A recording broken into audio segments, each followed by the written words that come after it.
It's Thanksgiving Day. The gravy spoon slips from my fingers, clattering against the tile of my parents' beach house kitchen. Warm brown liquid splatters across my apron like a Rorschach test of my family's indifference. In the dining room, laughter rises, glasses clink. They've started without me. Mum promised we'd sit together once everything was ready. That was before Adrian's Tesla pulled into the driveway 2 hours ago. His designer luggage and easy smile instantly becoming the center of the universe. To Adrian, my father booms for bringing this family together on Thanksgiving. The knife edge of those words slices through me. I've been here since Tuesday, chopping, basting, planning. Adrian shows up empty-handed, and he gets the toast. I wipe gravy from the floor, glance up. There they are, Mom, straightening his collar, Dad pouring more wine, Aunt Sarah leaning close to hear his stories. Not one of them notices my absence. Something shifts inside me. My hands stop trembling. I pick up the heavy silver gravy boat Grandma's pea sand, carry it to the table. The base lands with a solid thunk. Mum doesn't even look up. Honey, could you grab more ice for Adrian's drink? 2 days of cooking, he hasn't lifted a finger. No, one syllable a stone through glass. The room falls silent.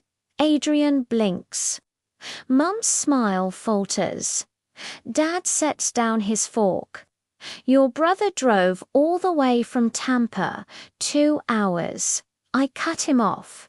I've been cooking for 2 days. The silence stretches, rules shatter. My heart pounds, but my voice is steady. For the first time in 35 years, I've said no. The conversation resumes, flowing around me like I'm a rock in the stream.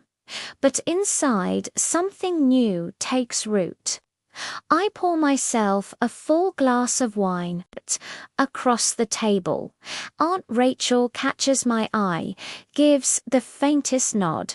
I take a long sip, warmth spreading through my chest. This Thanksgiving just became something different. Later, alone in the kitchen, Mum's iPad glows on the counter. I shouldn't look, but something draws me in. Her Facebook post stops my breath, excited for Adrian's special Thanksgiving menu. Can't wait to taste what my talented son suggested. My talented son, photo after photo scrolls by Adrian at birthdays, Easters, Christmases.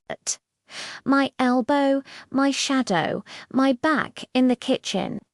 Never me at the table, never front and center. It's all there, documented. I wasn't imagining it.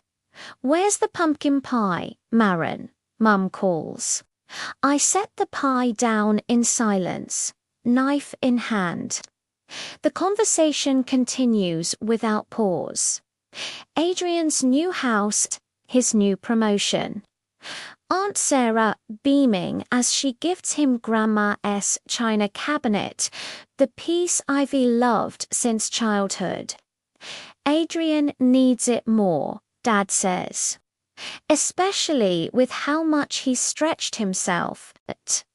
We helped with the down payment, but mortgage rates are brutal. The same parents who told me I was irresponsible for buying my condo with my own savings handed him a down payment for a beach house.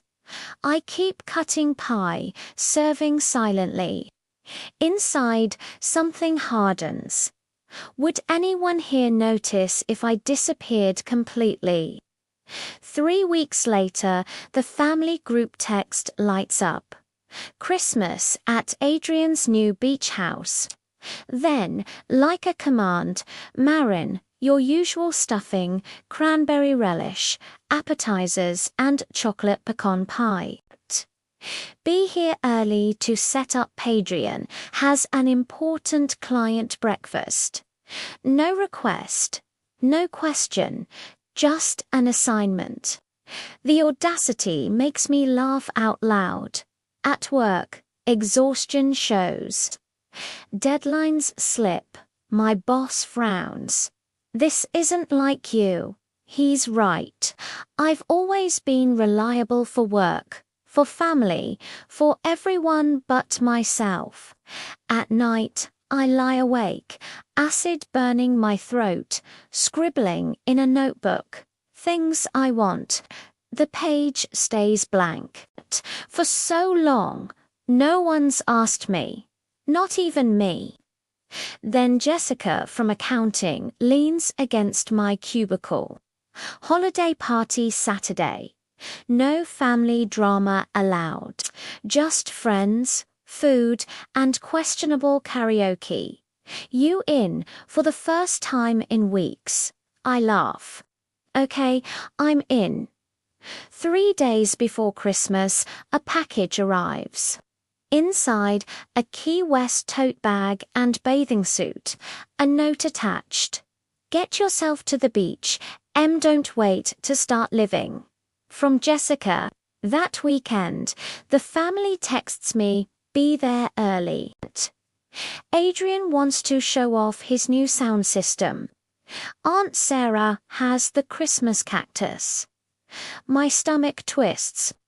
Last year, they left the cactus with me after they all went home. No one thought to water it. The soil turned to dust.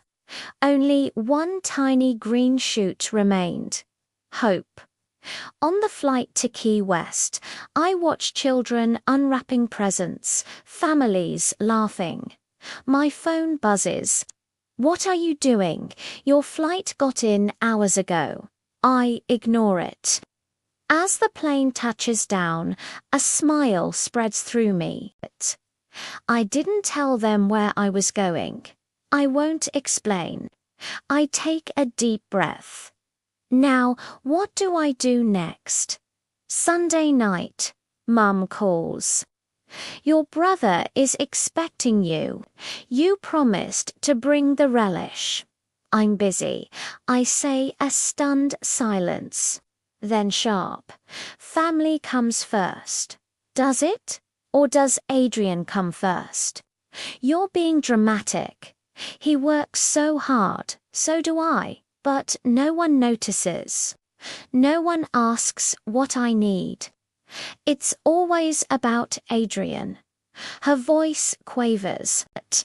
We took you for granted. For decades, I slide my phone across the table. The Key West booking confirmation glows on the screen. I'll think about Christmas, I say and hang up. That week, Jessica shows up with takeout. Operation Freedom Christmas, she declares, flipping open her laptop. Key West, sun, ocean. Freedom. The turquoise waters on her screen make my chest ache. For the first time, the holidays look like possibility, not punishment. Aunt, Rachel calls. Your mum wanted me to talk sense into you. Instead, I'm visiting you in Orlando, if you'll have me. Tears fill my eyes. Really, really. Time for new traditions. That night, I book Key West. My fingers don't tremble. 2 days later, Jessica and I unpack boxes of Christmas cookies. You sure you won't change your mind about Christmas Eve? Absolutely. My own Christmas, no strings attached. Suddenly, determination fills me. I bet your family would love some of these cookies. Good luck getting them to my condo. With the elevator situation, I might be stuck in my garage. Haha, hey, thanks for giving me a place to stay. Don't mention it. Just get ready for a few extra mouths to feed. She winks. If I invite someone else, I call dibs on the couch. Christmas Eve. Key West sun warms my skin. I laugh with Jessica and Theo, plastic cups raised, music playing. Jessica lifts her phone. Maren, get in this. I slide into the photo, smiling without reservation. Click. A memory captured me, present, centered, 3 days in Key West, and I haven't once apologized for taking up space. A year later, rosemary and garlic scent my Orlando condo. The turkey rests in the oven. My living room is full of friends and Aunt Rachel's laughter. Mismatched plates, homemade wine, driftwood centerpiece. This beats Adrian's stuffy dining room. Rachel whispers, "At my table, everyone serves themselves. Everyone contributes." I take my seat, no rushing, no servitude, just sharing food and joy. Rachel raises her glass. Two chosen family. Two chosen family. Jessica adds, "We drink, and for the first time, I feel whole." 2 weeks later, Dad calls. His voice sounds older. "Your mother and I were wondering if we could visit for Christmas." I glance at the photo hanging on my wall, our Thanksgiving table, my face finally at the center, glowing. "I'd like that," I say.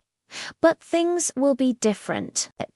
We'll cook together, and Christmas Eve is for my friends. That won't change." Silence. Then softly, "I think we can manage that." I hang up, steady. "Now it's your turn. What would you do? Try to rebuild old ties or keep walking the path of chosen family? Let me know in the comments. And for more stories like this one, stay tuned. Thanks for watching. See you next time.